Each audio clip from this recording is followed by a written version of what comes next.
Okay, ladies and gentlemen, you are welcome back to another episode of the Ardara GAA Centenary podcast. I'm your host this evening, Joe Larry. My guest this evening needs no introduction. He's all known very well at this stage. The one, the only, the incomparable Mr. CJ Molloy. CJ, you're very welcome to the show. Cheers, Liz. Thanks for having me. Hopefully we have a bit of crack tonight. Siege, just starting off, how's lockdown treating you? I know you're a big gym guy. I suppose it's not too easy at the minute, not being kind of fit to do what you usually do on a daily basis. How are you finding the adjustment? Yeah, so lockdown's not going too bad, big guy. We've actually come back to Ardara for this one, and it's much better, having that bit of freedom. Yeah, it's share. First two lockdowns we spent in Dublin, and they were brutal, but yeah. Now being able to go for walks and down to the pitch, and even we've set up a few home gyms in a few of the boys' sheds. So, it's been a very good thing. So yeah. Ball work. Have you been fit to get any ball work in over the last couple of months? Very little, I would imagine. Yeah, we mess around, at the weekends. A few of us go down to the pitch and just kick about. Go down to the beach and kick about. So yeah. A wee bit of ball work, nothing. Obviously, football is hard to come by at the moment. Yeah. Well, see, I'll tell you, when I was asked to join this project, you were probably one of the few, or one of the first few that came into my head regarding, doing a podcast on, mainly because you've quite a unique story in GAA circles. It's not all that common. You hear of a full-blooded American. I know obviously you have Irish roots, on both sides, but you're a full-blooded American that made the transition across the pond and successfully, and it's just a unique story. And I suppose going back to when you made your debut for Ardara, it was, about 8 years ago now or so. A lot of people mightn't know too much about you. When you came onto the field that day in Donegal, they probably just knew that you were, Connie's son. Mightn't have known too much about you. So I thought it'd be just kind of interesting to give the viewers a bit of a backstory to you and fill in some of the blanks and kind of basically take you through your life. Really, this is your life. Sounds good. Is that okay? Yeah, that's cool. So we'll start off, Siege. Conall Joseph Molloy, born on the 22nd of February, 1989. Interestingly enough, I found out it was the same birthday as George Washington. Another famous American leader. Yeah. In Columbia Hospital in Manhattan. Son of Mum Eileen and Connie. At the time, both Connie and Eileen were apparently quite happy to have you. That would change within the first 10 or 15 minutes, I would imagine. Yeah. I hope they'd be happy to have me. But yeah. 4 siblings. Siege, I suppose starting off, your first memories of kind of growing up in New York, football-wise, in GAA circles. What would your early kind of childhood memories be of watching GAA and growing up in that environment? What would it be? Yeah, my first memories would have been obviously largely connected to my dad and his obsession kind of with the game. He would have been taking me down to Gaelic Park, to Van Cortlandt Park. Van Cortlandt Park is where Ardara played that game a few years ago when you came over on that tour. It's a bit of a dust bowl, it's a bit of a mess, but yeah, that's what we have in New York. But those would be kind of my first memories. And then, of course, the fondest memories I would have kind of as a kid would be getting up very early to kind of watch, the games over here, the big championship games on a Saturday or Sunday morning.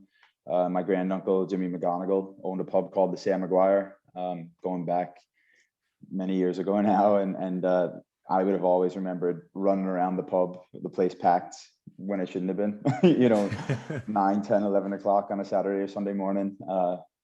You'd see the same faces in the Sam that you would see then later back around Van Cortlandt Park or Gaelic Park. And obviously these men being in a pub from 9, 10, 11 in the morning, they were feeling no pain at maybe the 3 o'clock throw-in in Gaelic Park. So those would kind of be my fondest memories, is just, the full immersion, the full day of football at the weekends. Yeah. It's I suppose it's a lot of people kind of forget about the time difference. When if there's a game here at 3 o'clock, it's 10 o'clock in the morning over there. Yeah, exactly. It's a great excuse. It's just as well.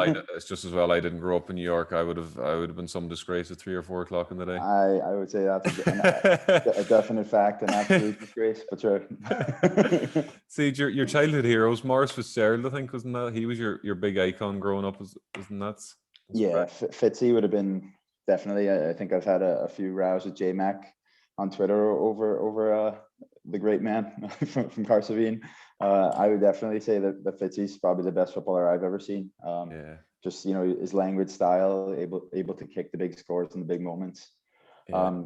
After Fitzy, it'd probably be, in a more recent player, it'd be Donaghy, the two Kerrymen. I'd have an affinity for Kerry football and the way they play the game, the traditional style, the long kicking, the high catching. I think they play the game the right way. Another man with a bit of basketball in his background, the star. Yeah, the star. Yeah, definitely a gentle giant. It's CJ, just on that topic, you know, growing up with the Molloy surname, and I suppose in many regards, you know, from an Ardara point of view, the Molloys would have been regarded as nearly the O'Sheas of Kerry, or, you know, of Ardara at the time.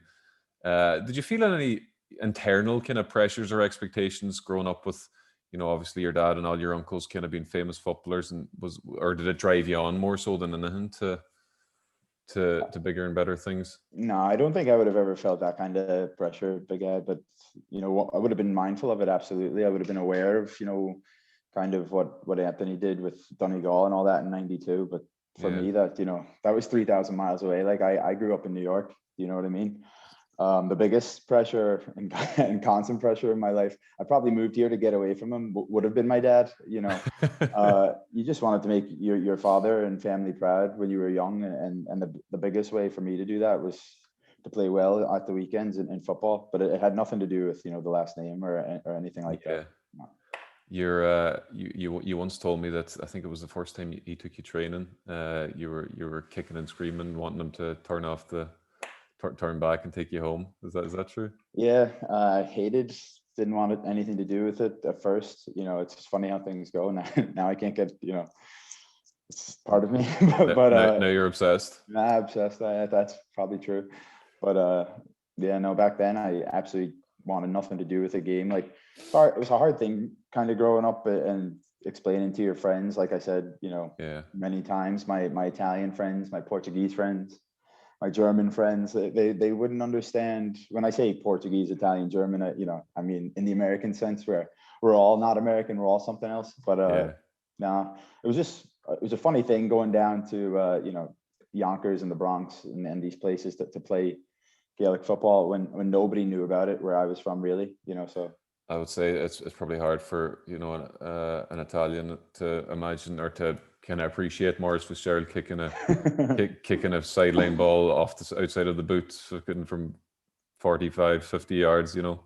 Exactly. They would be no Pirlo, no party. I was always back in Fitzy. You know, it was very, very, very. We're speaking two different languages.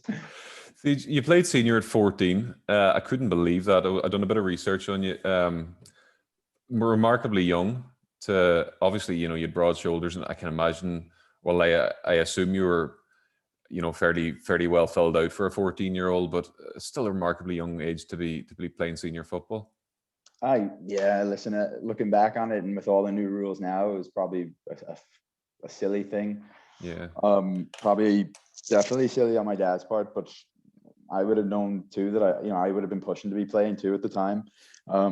Would have had a lot of men looking after me too, though, like the likes of Pat McGill, another our drop man. But good man. Pat and you know, it would have been a big part of the club. So anytime I was playing, Pat would be there roaring and abuse at whoever was marking me to leave the club alone and all that kind of stuff. So I had a few men from Gweedore, Anton Diver, and a few other bucks that I don't know if you guys would be familiar with, but there was always a posse around to protect me when I was a bit younger, but still got slaps when I was young.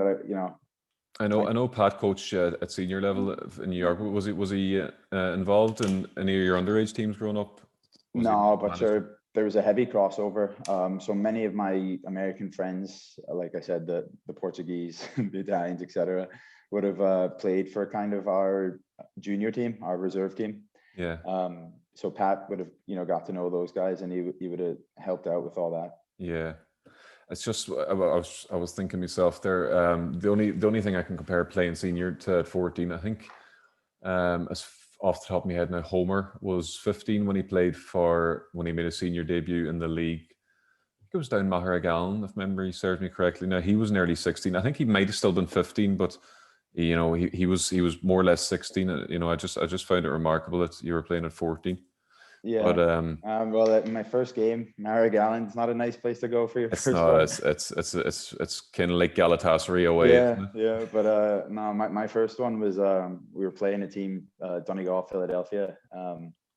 Seamus Sweeney, he'd be a St. Michael's man, but he's kind of big time involved with the club down there. And we were down there, I think, just for a challenge game or something. And anyway, I got thrown on, and it was raining. Thank God it was raining, because first shoulder I took in the game, tears might have started to come out of my eyes. Is that right? I was trying to hide it as best I could, but 14, you're trying to act the hard man, but I was completely probably out of my depth and just trying to be tough.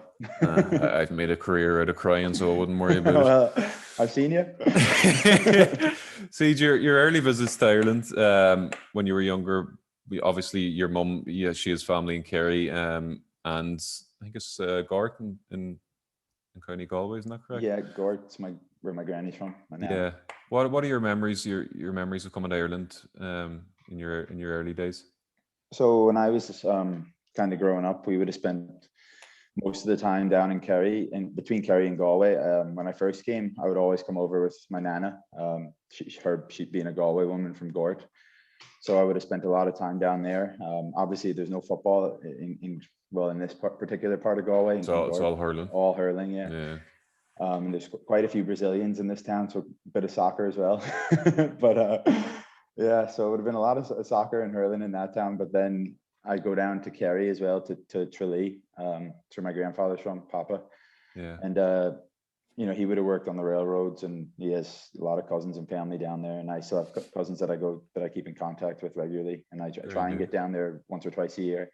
My mom and dad have the house there, and that's kind of where I would have spent most of my summers. And my cousin Liam Cotter would have been very good to me. He was a county secretary for Kerry before, and he would have taken me to games and to everything. So like all my early memories of the big days in Croke Park kind of would have been linked to Kerry, not so much Donegal. So that's kind of where that affinity for Kerry comes from. Well, I suppose around that time that Donegal wasn't getting to Croke Park a while lot during during the noughties,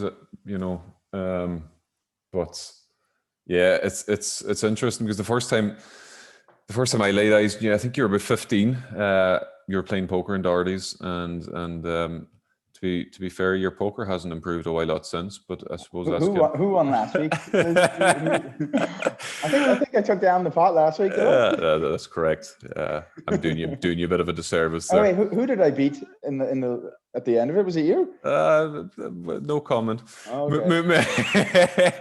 No. 2007, Ardara made the trip to New York. What do you remember about that? I remember there's a good photo of you and Kenny before throwing. Yeah, of course, everybody was over. It was kind of a bit of crack for the Ardara boys. I'd say they had a few drinks anyway in the space of the trip, and I've heard a few stories that I'm glad I wasn't on the full trip, but from Florida and everything else. But no, the game itself, I do remember us playing a game in Van Cortlandt Park particularly well. I actually watched it a few weeks ago, and it was just very, very funny to see. Yeah. For one, we had a very bad Donegal New York team out. So things were not going well. We were getting absolutely hammered. Watching Kieran Phelan kick points for fun was putting me off my head, because that man would never kick points for fun. I don't think he's kicked any since. Yeah, exactly. so the head was gone. Definitely early in that game, and then I think I gave Fran Diver a good shoulder. I would think it's a fair, clean shoulder, but it got a bad reaction from most of the Ardara team at the time, given given the nature and spirit that the game was supposed to be played in. It was meant to only kind of be a glorified friendly. Yeah, a glorified friendly, but I didn't take well to getting hockeyed at home, so gave Fran a wee shoulder, and I was only a kid too at that time, 17, 18 still. And Yeah, I think Homer and Kenny and a few other boys had a few words for me after that. So Yeah, that's great. It's great memories to have all the same. Not much has changed that way either. No, not really. Siege, would it be fair to say would it be your first love, basketball, or is that overstating it? I know you've a great affinity with it. Yeah, it'd be my first American kind of sport. Definitely, I would watch basketball. I would watch basketball any day of the week, you know. Yeah.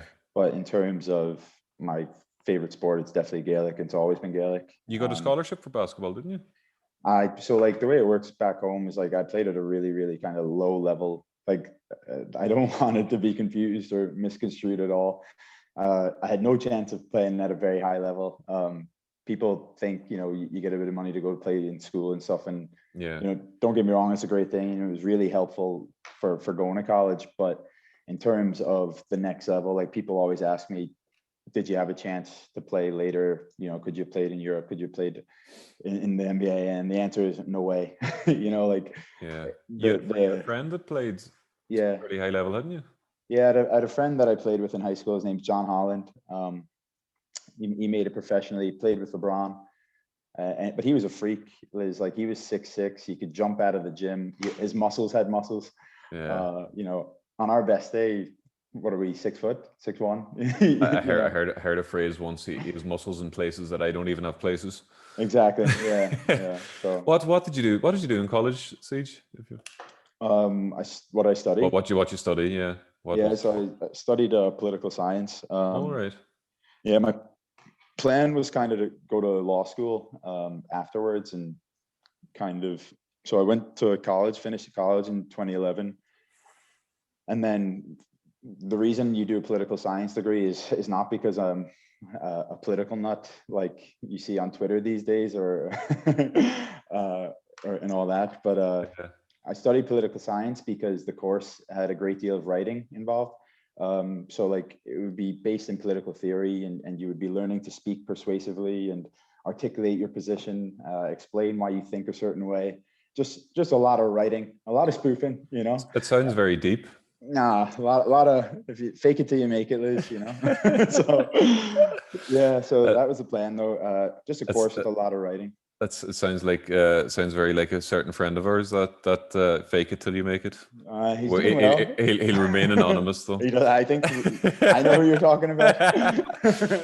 He's grown up playing underage, you know, say 12s, 14s, 16s. What are your memories of that playing underage over in New York?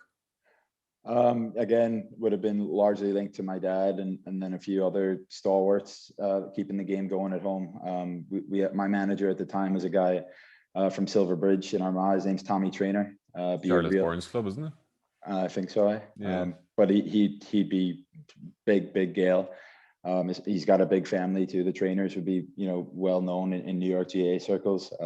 They'd be keeping the tradition alive, and so Tommy Trainer would have looked after our team growing up. And then there was actually a woman by the name of Maggie Tierney. She would have been also involved with management, which you don't hear too often. Right. Yeah, so Maggie Tierney, Tommy Trainer, and then my dad kind of would have been the three people that I would have had as managers growing up. And at the time, I was also very fortunate.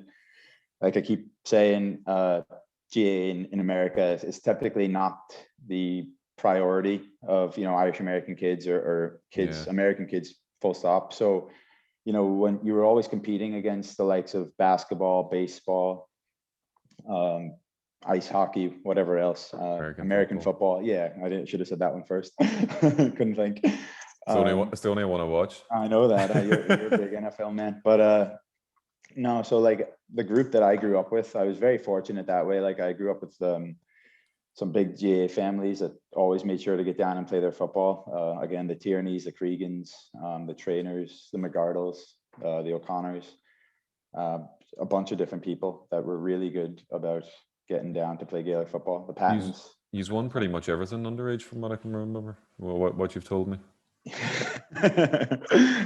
Be nice. No, yeah, we won a few things growing up. We won every age group except for the only two medals that I don't have in New York is and they kind of annoy me, would be the under 21.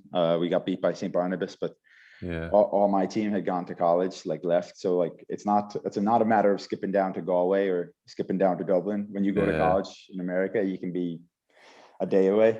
It's funny. It's funny you mentioned that. From my own underage team, we went on. We won under 12s, 14s, 16s league championship, everything. And the one you remember is the one the sticks me in mind, still haunts me, is the minor final in 05. It's mad. Like you probably don't appreciate the ones you won, and then the one you lose always sticks in your mind. Isn't it funny the way kind of works? Of course, definitely. See, what I'm going to do now is it's just a bit of crack. It's rapid fire, I'm calling it. It's just basically I've done out a few questions. They're not even questions. There's no right answer to them. And I'm just gonna give me the first thing that comes into your head. So we'll be good. Let's keep it PG. Yeah, no, it's been proofread. Don't worry about it. It's been proofread, so you're safe enough. All right, let's see. It's around 60 seconds, so hopefully we'll get it in around that. So just give me the first thing that comes into your head, basically. MJ or LeBron? MJ. Canavan or Mickey Linton? Peter the Great, Canavan. True or false? Sean Kavanagh is the worst pundit on the Sunday game. False. False. Who is? Well, he's not anymore, but I would always say Brawley's a bit of a spoofer. We don't like him down in Kerry. Okay. Quiet Pint and Darties or Vegas with 20 boys? Vegas. Vegas. Sorry, Doc. Can you drive a manual car? No. Democrat or Republican? Exactly. Staying away from that one. Kenny or Homer? I take the two of them. I'm not picking there either. You're stranded on a desert island with either Klassen or Maher. Who would you choose and why? I would take Maher because Maher get us off the island. Klassen would probably tan himself or lay down, do nothing. What age were you at when you had your first kiss? Too young. Don't know. Can you remember his name? Good one. What are you more afraid of, getting old or going bald? Well, like I said, I think I'm already well bald. That's well documented. I've been told a few times that the hair is going back. They're both happening anyway, so I don't have a choice there either. We're well over the minute here, but I'll carry on. Biggest disaster when drunk, me, Cathal Waters, or Francie Brady? That's another tight race. I'd probably go Warzel just because of the abuse he's been giving me in the poker. Okay. One thing you would change, one thing you miss about New York? Family and the Knicks, the basketball team, the Knicks, yeah. Biggie or Tupac? Biggie. Right, okay, keep this clean. One word to describe Rory Gallagher. Nice. Nice. Right, last one. McLean Avenue on Paddy's Day or Camden Street on All-Ireland final weekend? I'd go McLean Ave. Ned Devine's where I grew up, but I wouldn't tell Jamesy that. Jamesy the Bear and Cassidy's. Those would be my two favorite pubs. Okay, Siege, that was rapid fire, and as ever, you win nothing for that. You just well, used to that too. Hey Siege, where are we here? Right, inter-county debut against Leitrim in 2008. You would have been what age at that time? I think I was 18 or 19. 18 or 19. What do you remember about that day? Very bad day. Well, not a bad day. To be honest, I was very, very nervous. It's a big step up. Obviously, it's funny, like, anytime I talk to a Donegal person over here about Leitrim and being nervous to play Leitrim, you get a bit of a look like, Leitrim. But, that's the reality. New York's just, we're kind of, a work in progress. We're miles behind it. Yeah. And at the time, there was a manager from Kerry named Paddy Carney, big, strong man, but real old school, real intimidating. So for a young fella like myself, the day wasn't lost on me as to the intensity and the importance. The story about Paddy, just so you understand what I'm talking about, is he once he broke a physio table in half and put it out the door. I think when New York was over here back in the early days of the New York team, I think they were playing Roscommon or somebody on the trips when New York actually used to come this way. He was the manager then too, I think. But absolute kind of lunatic. Great GA man, but a header, real passionate. It sounds like some story you'd hear about the boys down in Glenswilly. Yeah, that type. I got pulled off at halftime anyway. It didn't last too long. I think I touched the ball maybe once or twice, but you know, it was a learning experience. So where were you playing, full forward?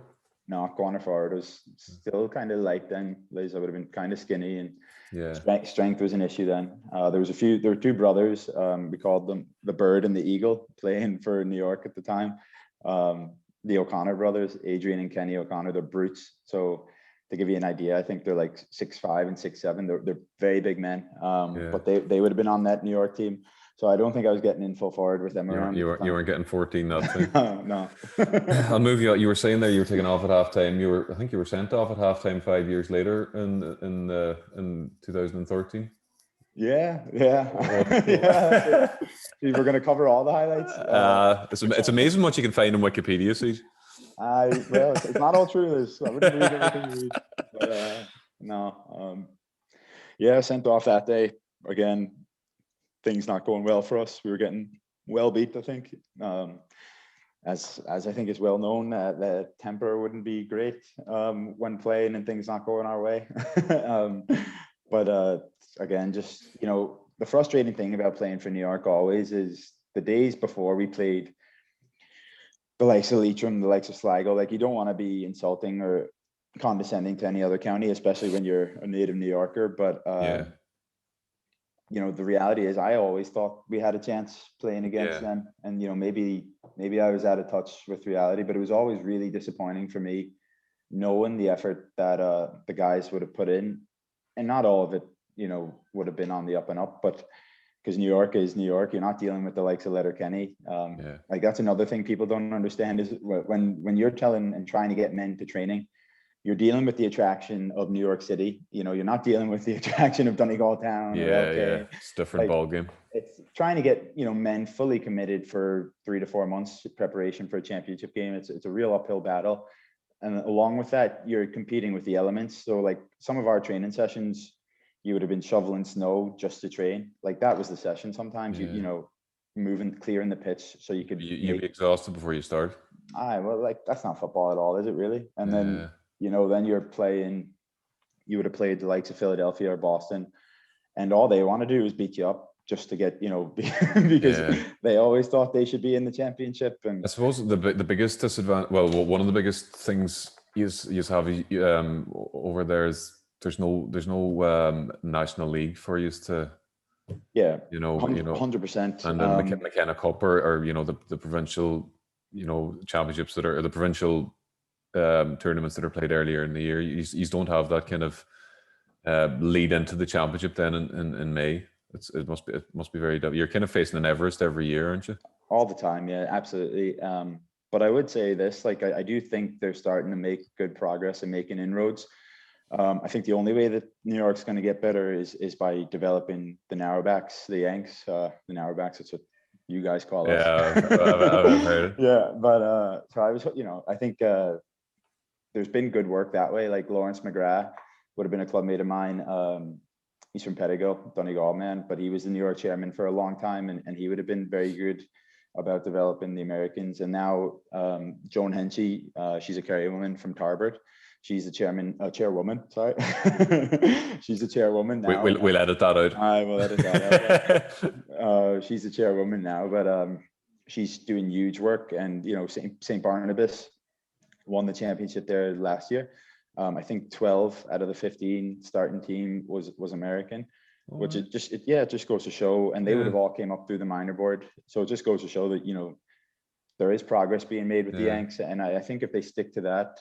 Maybe I think also they've entered the Junior All Ireland Series, which is I think that's definitely, you know, a good step, because I don't think it was maybe realistic with the way things were going. I think we would have eventually got a scalp, but it would have been, you know, more the case of the cow killing the hare than, you know, genuine building something. Like the New York team typically it can change dramatically. Like I remember one of my years. We played one, I can't remember who we were playing, but the following year, only 2 of the starting 15 remained, me and one other guy. So like, that just shows you the turnover that you're facing in New York. Yeah. So it's just, you're always fighting an uphill battle, but I do think if they develop the Americans, that's the future. Yeah, it's great to see there's work being done on that front, because, you know, he's as I said, he's been kind of fighting such an uphill battle and a struggle, and it's for so long that it's great to see that there's finally kind of, you know, the junior being involved in the junior next year, or this year. Sorry, it's great to see there's some strides being made in that regard. Sage, I'm going to take you across the pond now.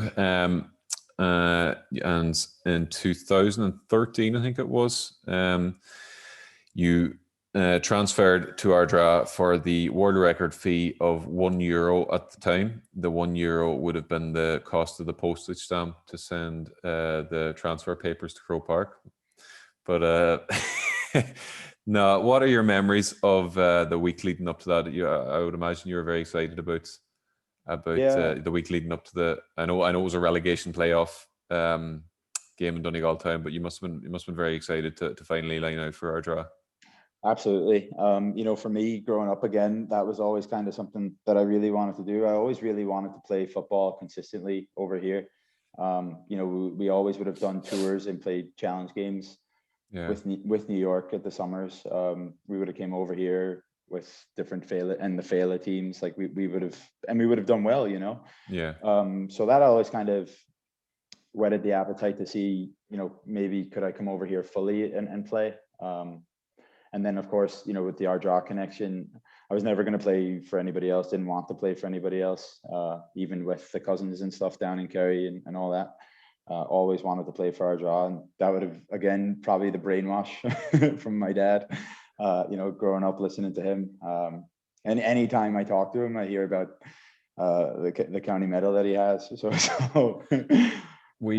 I think we made Did we make the county semi-final in 2013? Is that the year Ollie hit the post? Yeah, I was actually over here for that. I was at the game. I was watching it with McCall, young Stephen. Yeah, and they were very unfortunate. So, you know, for me, I thought Ardara would be in big games all the time. Yeah.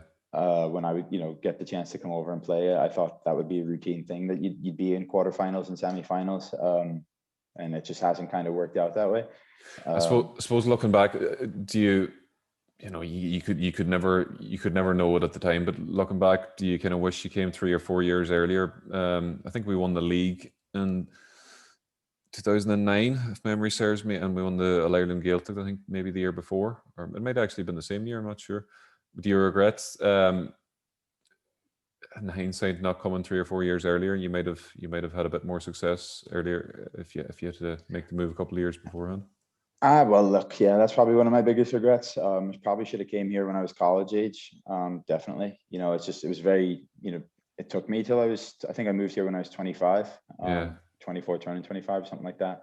But it took a lot to kind of get I don't know what word to use. I know what word I would use, but not on this. I think cojones is okay to use. Is that okay? Yeah, that is now anyway. So yeah, I think cojones is what I was missing for maybe 7 or 8 years. You know, like I had a full family and school and friends and everything else, so it would have been very hard to leave that all behind. But from the question you've asked, definitely probably would have won more. You know, that was a very good Ardara team that was kind of coming to the end. It was just kind of the dying embers of the championship winning teams. You would have had, I think, was Diver still around then? You would have Doherty's, you would have had a younger Homer, a younger Kenny, everything else, you know, Red going well. So like, you know, it would have been a completely different animal to the team that I've kind of joined. I'm not saying that I wouldn't really change anything, you know, like it's still the thing I enjoy the most and love doing is playing for Ardara. But in terms of winning things, maybe that would have helped. The first few years, I remember watching you. Like I'm in Dublin now, 5 years or so.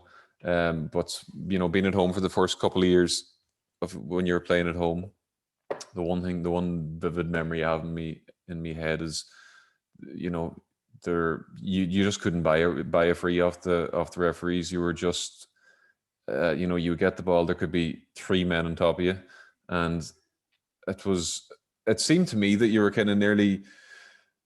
It was just, you know, the fact that you were so well built and you were so strong, you were nearly, you know, the referees are kind of looking at, well, you know, he's big enough and strong enough. you know, to look after himself. And, you know, even though you're being fouled 90% of the time, it was kind of the thing that, you know, you just couldn't buy you free. It was hard to watch at times. Yeah. That's part of the game. Like, I would be well used to not getting frees in Gaelic Park, you know, and the quality of refereeing wouldn't have been great back home.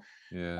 And especially, I just think it's, you know, a style thing maybe over here, the way the game's played in the blanket defense. You know, there's always men behind the ball, so like there wouldn't be opportunities. That's probably why I've come out to around the middle more in the more recent years. I still think of myself as a full forward, but the way the game's kind of played in Donegal, I think I'm probably more effective out around the middle. Just was that the hardest thing to adjust to when you made the move?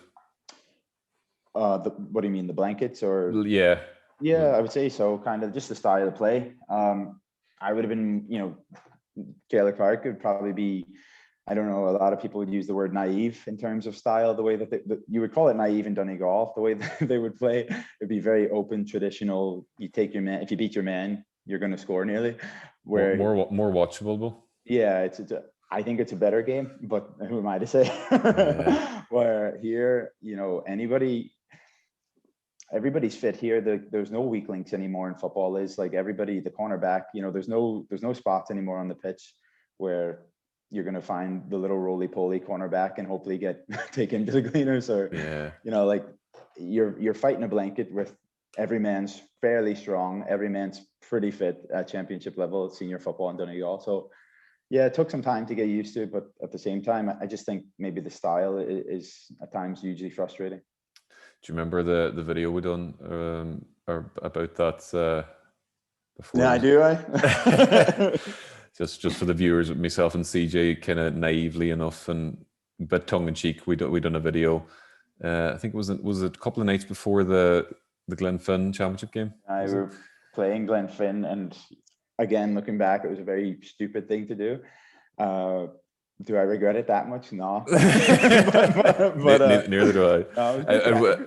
It was kind of on the theme of, you know, everybody hanging out of him. So I kind of jumped on his back and he kicked a point and we put it up. And I don't think the powers that be were too happy. I don't think anybody was too happy with this. I still hear about it from Tomas Boyle's cousins. Anytime I'm down there, I get dogs abuse about being fat, Yankee, all that kind of stuff. So I don't think they've forgotten Glenfin either. One fella, the fella who was behind the camera that night got off scot-free, so we may throw him under the bus. Young McCahill, he was a part of it too, but he seemed to get off with a... Big guy was always young Stephen's always sliding tackles, always getting away with things. We'll move it on to 2017, your goal of the season contender against Glenswilly. I know the result didn't go your way that day, but it was a remarkable goal. You know, it was. I remember you didn't stop talking about it for about 3 months after, but it wasn't me, big guy. It was everybody else. It was still. What do you remember about that day? Ultimately, what I remember is another loss for us in the championship. Frustratingly enough, but what happened was Adrian Brennan, was the manager at the time, manager for most of my years here, but came into the locker room at halftime, and it was basically the locker room or the dressing room. Whatever, tomato. But he came in and he was kind of roaring what he's going to do about it. So again, the head was gone. Big Simon Breslin, won the throw-in, offloaded it to me, and I just went straight down the middle and pulled from about 20 yards out, and thankfully it went in. But again, head gone, thinking, you know, I was going to break the net, and thankfully it went in. But a lot of people say I was going for a point. I absolutely was not going for a point. So yeah, it was just. I'll give you that. It was a remarkable goal now, to be honest. But we still lost, and you know that's kind of been the theme of my time here. I'm trying to keep it positive here. Thanks, Luke. You, I think it was the following year. You were club captain. Well, that must have been a huge honor for you to be named club captain. Yeah, and again, I would have been hugely appreciative of Adrian, you know, giving me that honor. That would be something that, you know, I'll always remember. Being able to come home and get to manage the club is something I'm especially proud of, because I do know the tradition that Ardara has, and it does mean a lot to me. So your dad as well. I definitely.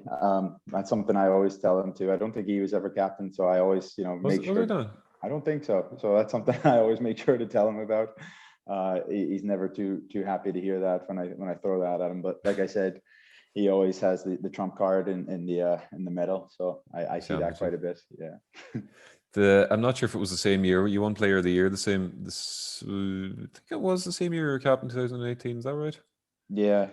One Player of the Year. Another thing Connie doesn't have. Oh, that's 2-0, 2-1. Well, like I said, he is the medal. But anytime we go home at Christmas, this kind of stuff. This is the topic of conversation. And Peter Oliver would always join us. He would always come up to my house for Christmas dinner. And it'd just be basically pure football for 3 or 4 hours. I feel bad for my mom and my sister and everybody else at the table, but it would be me, the Chief, Lanty, Columba, bit of abuse, and Peter Oliver stuck in the middle of it. And then the county medal would come out as a trump card at the end. We never played nothing, according to him. Speaking of Connie, he came over to manage. I think it was 2019. Must have been nice to have him around that year. You'd have been away. You'd been gone from New York, 4 or 5 years at that stage. Yeah. Must have been nice to have him around for a year. Of course, that would have been probably the hardest thing, is leaving my mom and dad and my sister and the rest of the family. But your mom was over too that year, I think. She came over very, very briefly, just a few weeks. Yeah. But, just goes to show she's got the patience of a saint, to allow two idiots to go away for football, basically. But no, it was great to have my dad around. Again, that memory is also linked to losing, because we didn't have a great year that year. But I think we're going to blame Seamus Gallagher for going down. We will, yeah. Blame the Kilcar man. Blame the Kilcar man. Yeah, absolutely. I wholeheartedly agree. I don't know how the county or how the club board let him in at all. We better leave that there. All right, we'll leave that there. Siege. Unfortunately, the next topic isn't much happier either. You sustained the cruciate ligament injury. I think it was a couple of weeks after Paddy done his down in Castlebar, isn't that? Yeah, I think McGrath did his a few weeks previous. Yeah. Definitely, he did against Mayo. Yeah, that man's been very unlucky with injuries, but hard as nails, always back. 2019. It was towards what was that was 2018, more or less finished for you. How have you found the recovery process? That was the first time you've done the cruciate, isn't it? You haven't done it. You didn't. No, let's see. Yeah, sure. I really haven't played too much. I shouldn't have played last year at all. Tore the cruciate the day we actually won Division 2. I think we won the league that day. I tore the cruciate early on in the game, kept playing for another 10, 15 minutes, limping. I knew I did something, but because I've never done the cruciate before, obviously. I heard the sounds. The sounds are horrific. That's probably the worst part of it. But then kept playing and jumped and caught the ball. But when I landed, my knee didn't. Let out a big roar, and that was it. But then last year, things were maybe not going great for us in a few challenge games, and then the championship, we lost to McCool's. So again, the temper and probably humor was probably not right for the group or right for the team at the time, but just mad to get back playing and really pushed to get playing last year. And, unfortunately shouldn't have, was useless against St. Michael's. And I knew then that the second the ball was thrown up and I couldn't really go for it like I normally would, I knew that I was in bother. Knew that I probably shouldn't have been playing. But just, you think you can talk yourself into these things. But thankfully now with the lockdowns, I've been massively able to get stuck into training and get stuck into the rehab. So that's kind of been a benefit that way. Is it back 100% at this stage, do you think? Or is it ever 100% after you do that? Or I think so. Like I think you can get back to a good level. Sure, I'm going to try anyway, but I have to go back to Centenary for more testing. It's been an issue with COVID, so we'll see how that goes.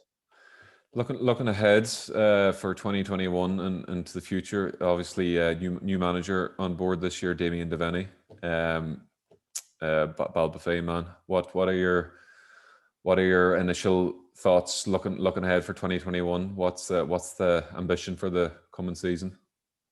Well, first thing first, I think we'd have to kind of consider what the format is before you consider your ambitions. If there is a traditional league where we're in Division 1 for the first time in 2 years or whatever it is, 4 or 5 years, yeah, I think staying in Division 1 is the goal for the league.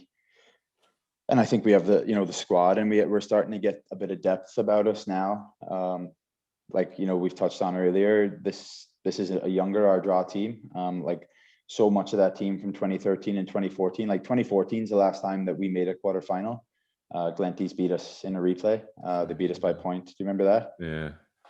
Yeah, so like that's what I'm going back to that. I thought we were going to be in quarterfinals and semifinals and meaningful games all the time, and it just hasn't worked out. So I think 2014, last time we kind of got out of the group.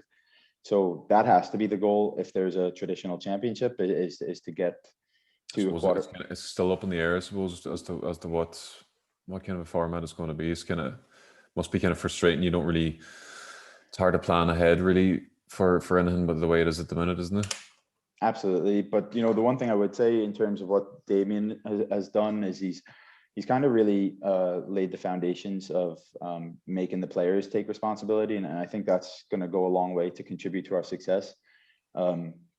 Jig is still involved, and Jig has been very helpful and very in terms of putting together individual training plans that suit people. Obviously, we can't meet up in groups. Yeah. So, the running and the strength and conditioning has been top notch. We're very lucky to have Jig in that regard. And then if you look player wise as to why you could be optimistic as an Ardara supporter or an Ardara person is there's a lot of young good players coming through. The last few years we've kind of been missing that bridge of players maybe in their mid-20s to later, mid to late 20s, where I think now Declan Gavigan, Maher, Chad, and then it's me and Klassen. I think Tomas Boyle, and we're all 30 plus, and then I think Tomas Boyle might be one of the only players then in his mid-20s. And then last year, I think we started something like 12 or 13 players under the age of 23 in the championship. So this year, we've been very fortunate that way. Like I think Joe Melly is really standing up and taking the bull by the horns. Tomas again. So you're hoping the likes of them can drive the thing on, because there is promise and there is talent coming through. Like, Paul Walsh, Johnny McHugh. There's a lot of young good players coming. So like, you just hope. What's that? Yeah, it's kind of, I suppose it shouldn't be all really doom and gloom, because it's only 15 years ago that Kilcar were in Division 3. And you fast forward on 6 or 7 years later, and they're competing for county championships again, and it's kind of swings and roundabouts. You might go through a lull for a couple of years, but I'm very confident we'll come good again in the near future. Yeah, definitely. Like I would agree with that. There's like you'd have to believe that tradition counts for something. Yeah. And I think it does matter to these boys, and I think that's something that maybe lockdown has shown us as well in terms of being accountable. And I know for a fact that young fellas were training and trying. So it's great to see, like Darryl McGuire. Like I said, there's a bunch of names that you could list here for young fellas that are hopefully going to take the senior team to the places and heights it wants to go. And you are in good hands too, because I know Damien. I used to play a bit of snooker and pool with Damien. We won actually 2 county pool titles together, and he's a very knowledgeable fella and a very nice fella too, actually. And if he's half as good a manager as he is a pool player, you're in great hands. I hope he's a better pool player than you, anyway. So you're getting married next year. I suppose by the time it comes around next year, it'll be, I think it's 2 years removed from the initial date. You're looking forward to that? Yeah. Get married to the lovely Tara. Yeah. Again, that's the living life with COVID is, we had to push it back a wee bit just because it wouldn't have really, we didn't really want our memories to be linked to that. Canceling it and making it a much smaller event, and family, not being able to come. Like there's 12 freaking Molloys, so, you have to account for that kind of stuff. But no, Tara's been very good. Like I said, we moved up here, and usually patient as always, takes everything in her stride. So yeah, that's kind of the big ambition for next year, I guess, and a bit exciting. CJ, we're going to have to leave it there. I would chat to you all night, but unfortunately, I was kind of told to kind of keep this to a minimum of 40 minutes ish. So, but I've thoroughly enjoyed chatting to you for the last bit. Hopefully, it hasn't been too painful. You know, taking you back through your formative years. No, Liz, I could talk to you all day, big guy. But now, hopefully, when all this COVID cracks out of the way, and we might get you on again, maybe later on in the year to see how things are getting on. But thanks a million for giving me a bit of time out of your day, and I think there's another episode that'll be coming this coming Sunday. So, thanks very much. Cheers, Liz. Thank you. Thank you.